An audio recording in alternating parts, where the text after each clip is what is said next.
आज आपण teenagers prayer ही सुंदर आणि प्रेरणादायी कविता शिकणार आहोत.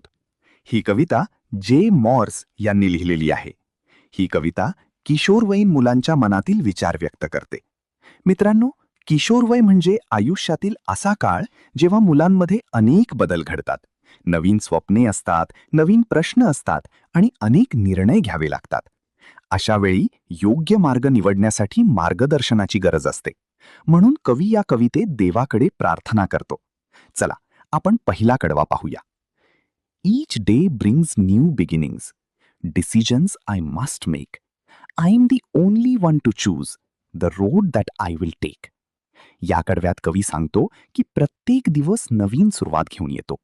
रोज आपल्यासमोर नवीन संधी येतात, पण त्याचबरोबर अनेक निर्णयही घ्यावे लागतात.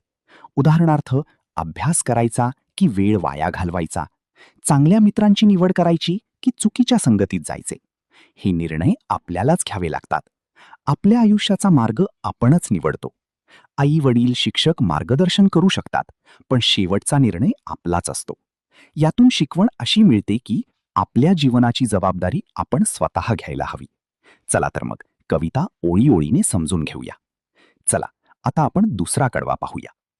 I can choose to take the road of life that leads to great success or travel down the darkened path that leads to great distress.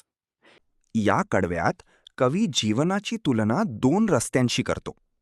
पहिला रस्ता आहे यशाचा रस्ता. हा रस्ता मेहनत, शिस्त, प्रामाणिकपणा आणि चांगल्या सवयींचा आहे. या मार्गावर चाललो तर यश, आनंद आणि सन्मान मिळतो. दुसरा रस्ता आहे अंधाराचा रस्ता. हा रस्ता आळस, चुकीच्या सवयी, वाईट संगत आणि निष्काळजीपणाचा आहे. या मार्गावर गेलो तर दुःख, अपयश आणि पश्चात्ताप मिळतो. म्हणजेच आपले भविष्य आपल्या निवडीवर अवलंबून असते. शिकवण: योग्य मार्ग निवडला तर जीवन सुंदर होते. चला, आता आपण तिसरं कडवा पाहूया. Please open up my eyes dear lord that I might clearly see. Help me stand for what is right. Bring out the best in me. या कडव्यात कवी देवाकडे प्रार्थना करतो. तो म्हणतो, हे देवा, माझे डोळे उघड. याचा अर्थ खरे डोळे उघड नव्हे, तर मला योग्य आणि अयोग्य ओळखण्याची बुद्धी दे. सत्य काय आहे, चूक काय आहे हे समजण्याची ताकद दे. तो पुढे म्हणतो, योग्य गोष्टीसाठी ठामपणे उभे राहण्याचे धैर्य दे आणि माझ्यातील सर्वोत्तम गुण बाहेर आण. माझी क्षमता वाढव, माझा आत्मविश्वास वाढव. शिकवण: ज्ञान आणि धैर्य असेल तर माणूस मोठा होतो. चला, आपण हा कडवा पाहूया. Help Lord to just say no when temptation comes my way, that I might keep my body clean and fit for life each day. या कडव्यात कवी देवाला प्रार्थना करतो की जेव्हा माझ्यासमोर चुकीच्या गोष्टींचा मोह येईल, तेव्हा मला ठामपणे नाही म्हणण्याची शक्ती दे. जीवनात अनेक वेळा वाईट सवयी, आळस, चुकीचे आकर्षण किंवा मोह आपल्यासमोर येतात. अशा वेळी योग्य निर्णय घेणे खूप महत्त्वाचे असते.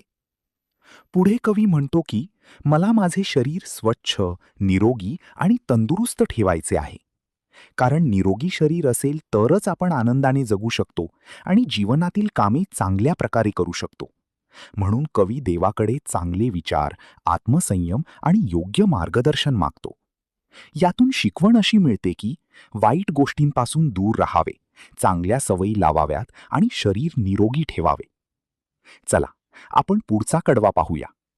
When my teenage years are over, I know that I will see that life is lived its very best with you walking next to me.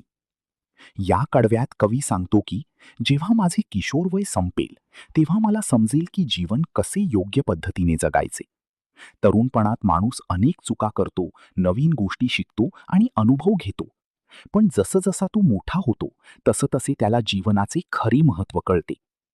पुढे कवी म्हणतो की जर देव माझ्यासोबत असेल, त्याचे मार्गदर्शन मला मिळत असेल, तर जीवन सर्वोत्तम प्रकारे जगता येते. देव म्हणजे चांगले विचार, योग्य संस्कार आणि सत्याचा मार्ग. हे सोबत असेल तर जीवन आनंदी आणि यशस्वी बनते. यातून शिकवण अशी मिळते की जीवनात चांगली विचार, योग्य मार्गदर्शन आणि देवावरील विश्वास असेल तर जीवन सुंदर बनते.